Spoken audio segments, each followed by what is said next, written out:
I mean, we gonna watch it together, and you decide for yourself if you deem this as racist.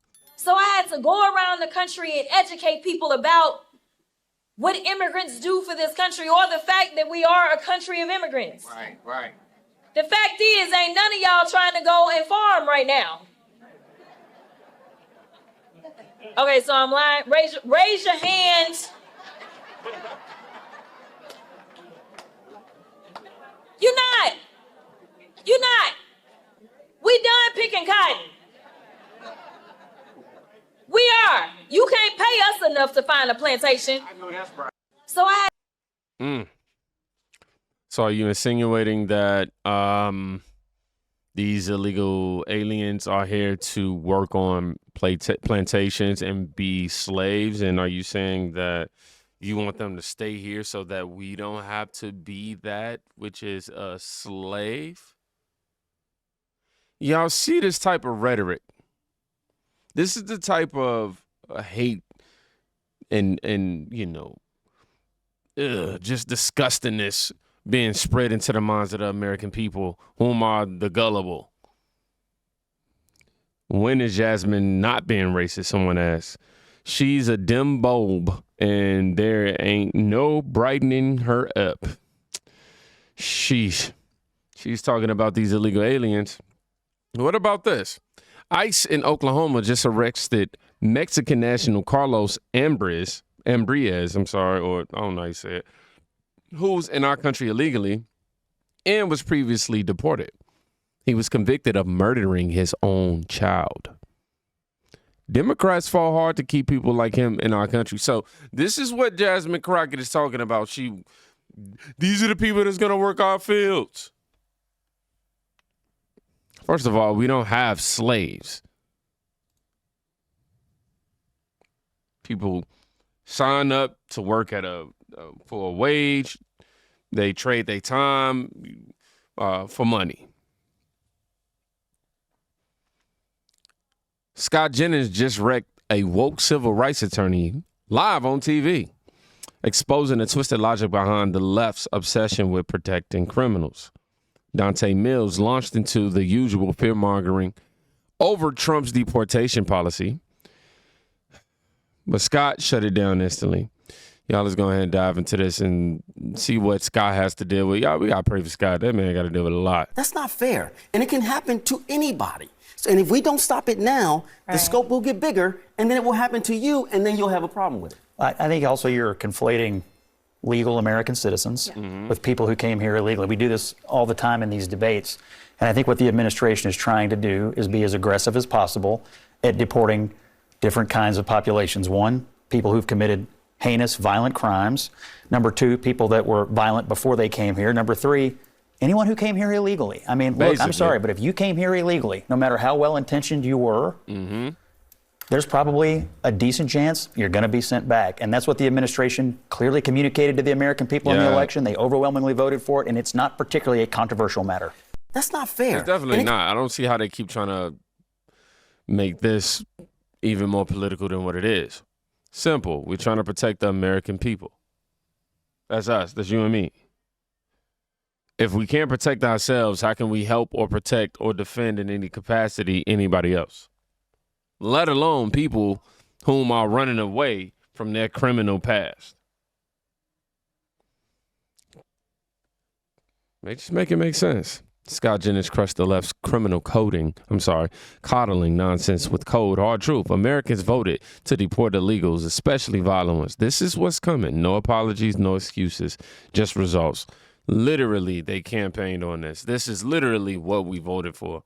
And for whatever reason, the left is trying to frame the climate of the American people in terms of Donald Trump like, oh, we're regretting our vote, when that's far from the truth. I mean, what?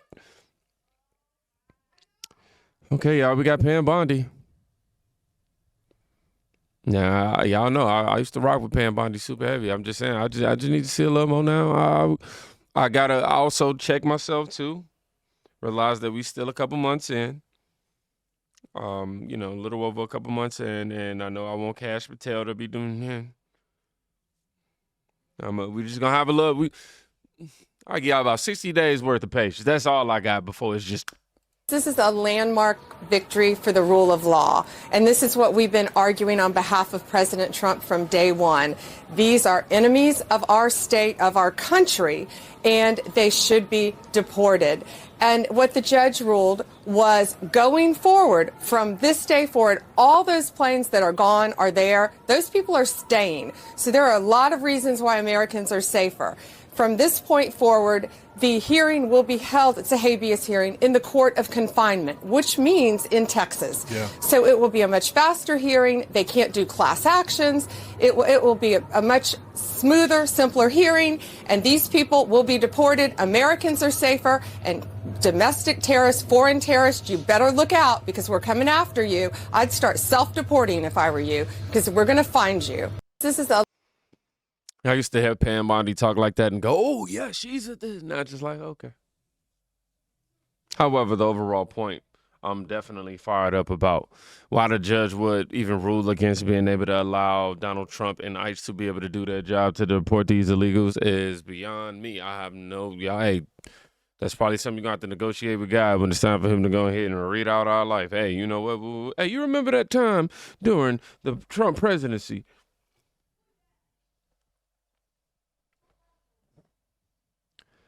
Somebody says, great, another Fox News appearance. The AG for the United States can go after no-name illegals, but can't seem to make time to deal with the Epstein list or arrest any other masterminds behind the destruction of America. That's just a sentiment, man. You know, we try to give it time. We trying. Y'all remember how you said Garcia Martinez? Yeah, the woman who, I'm undocumented, unashamed, LGBTQ, and unafraid. Yeah, that woman. So she was employed, and if that's true, then that's absolutely illegal if she's undocumented, getting a pretty big nonprofit paycheck via government grant money. Compensation of 150, almost nearly 160K. Hold on, let me screen my screen. Hold on. No, whoa, over that. I'm sorry. Nearly 90K. Nearly $200,000. Well, dang, she did get it. It say other right beside it with nearly 20K.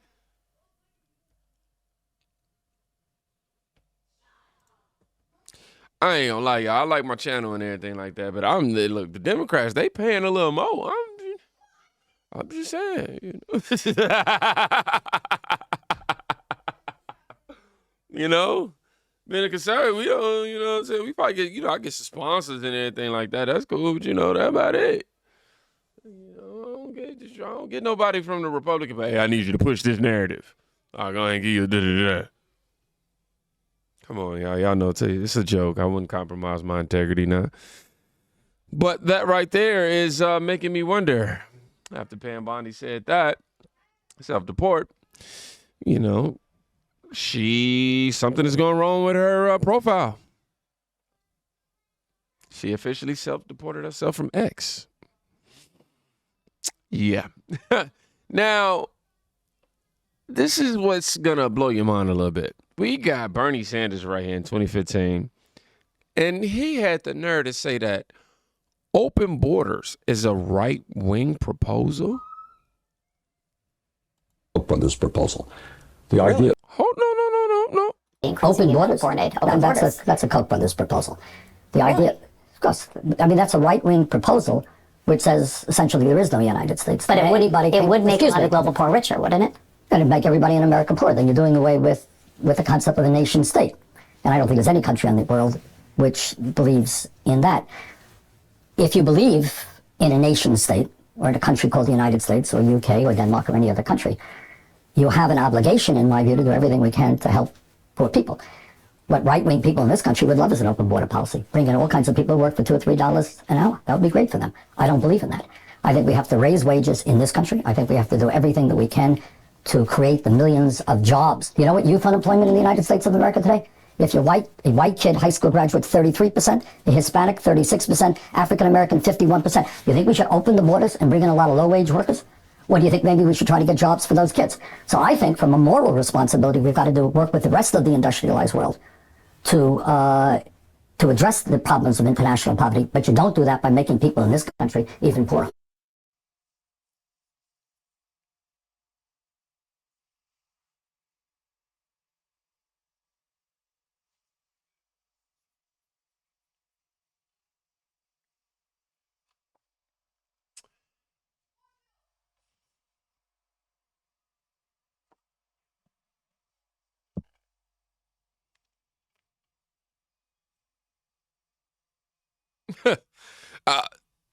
I mean, the jokes write themselves, man. Now these Democrats are totally against everything Donald Trump is doing. You got these judges trying to block Donald Trump from being able to deport. Like, the jig is up, man. It's really up. Now, this is a huge, monumental victory for Trump. This was a huge, a monumental victory for President Trump. The biggest legal win of this administration so far.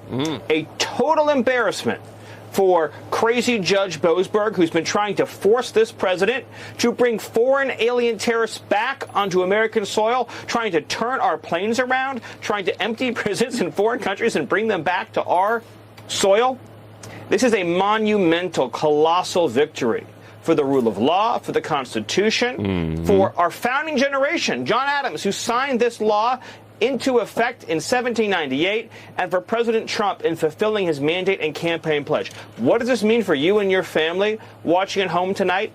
It means that the Department of Justice, FBI, DEA, ATF, the U.S. Marshal Service, Customs and Border Protection, Border Patrol, and Immigrations and Customs Enforcement now have maximum authority to find and remove illegal alien gang members from Venezuela that have been responsible for so much misery in this country, for the torture and murder of Jocelyn Nungary, for the brutal slaying of Laken Riley. Those monsters can now be hunted down and expelled from this country with speed, force, and efficiency. This is a great day for America, Sean.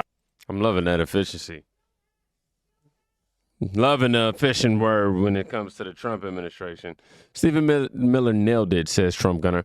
This was a colossal win for President Trump and a brutal smackdown for Boasberg and his brand of judicial activists. The America First agenda is no longer shackled by their lawfare games. Now it's time to clean house, fast, fierce, and without an apology.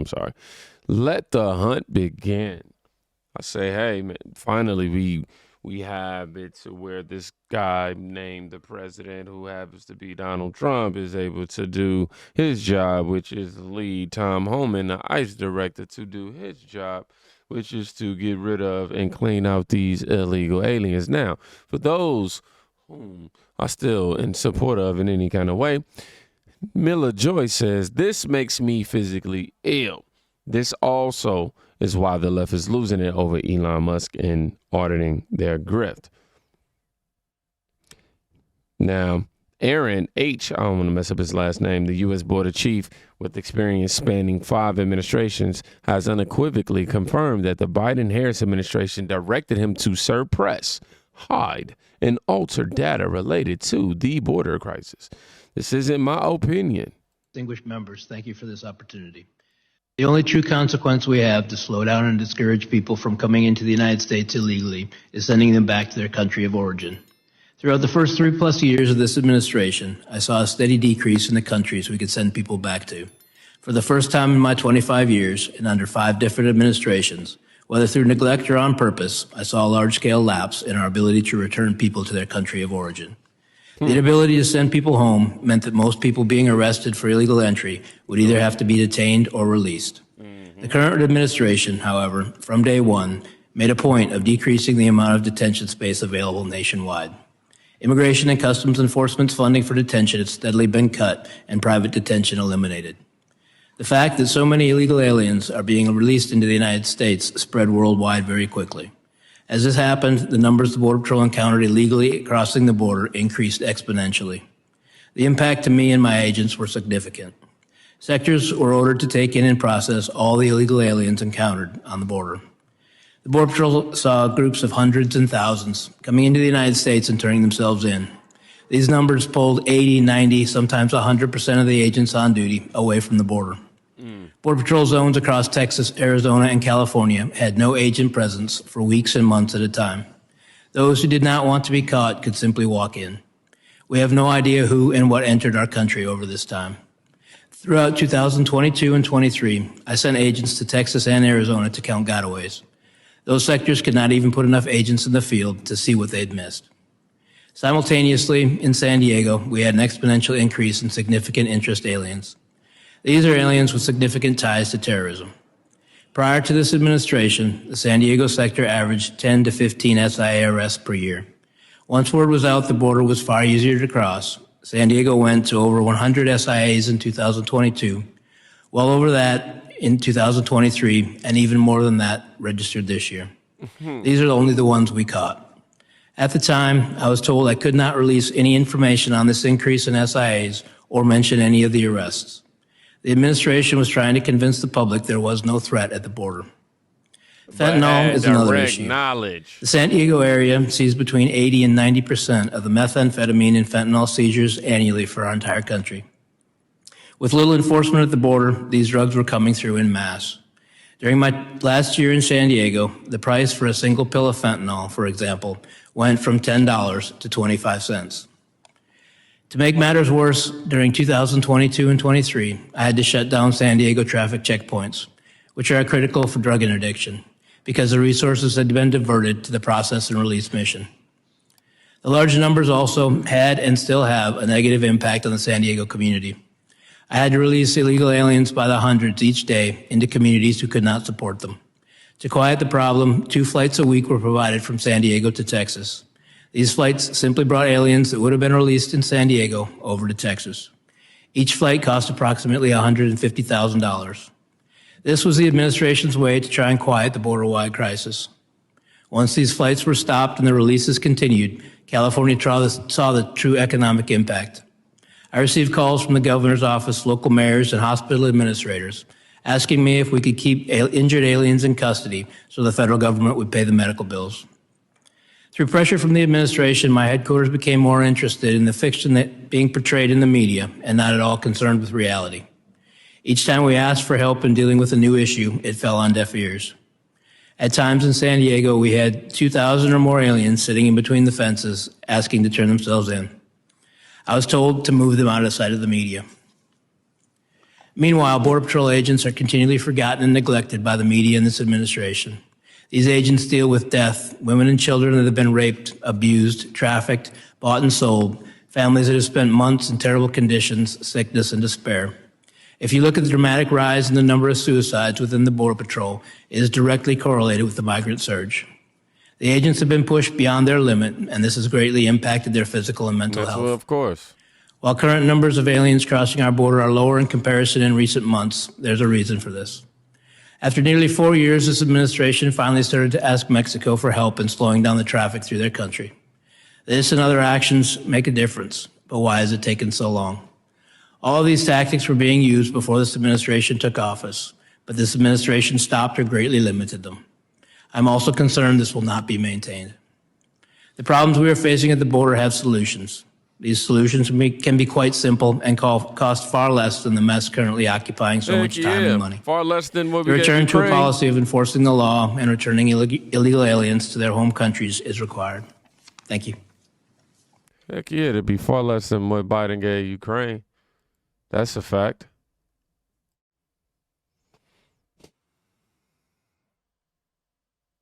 Telling y'all, man, we always consider conspiracy theorists. And then when they get proven otherwise, we're still ain't no retraction on it. These people just love to hate you. And y'all fighting to keep illegals. Somebody says, and the left keep telling you that illegals were not voting. Do you still believe them? Like, y'all be safe. Go check with somebody today. You can probably be saving their life. Thank y'all for the likes, comments, and shares, all the donations. Y'all know bringing y'all the truth brings great risk. So thank y'all for helping me keep my channel afloat. I'm going to say it one more time because I want you to know I mean it. Go check on somebody today. And yourself. You know what? Check in with yourself, too. I ain't told y'all to do that.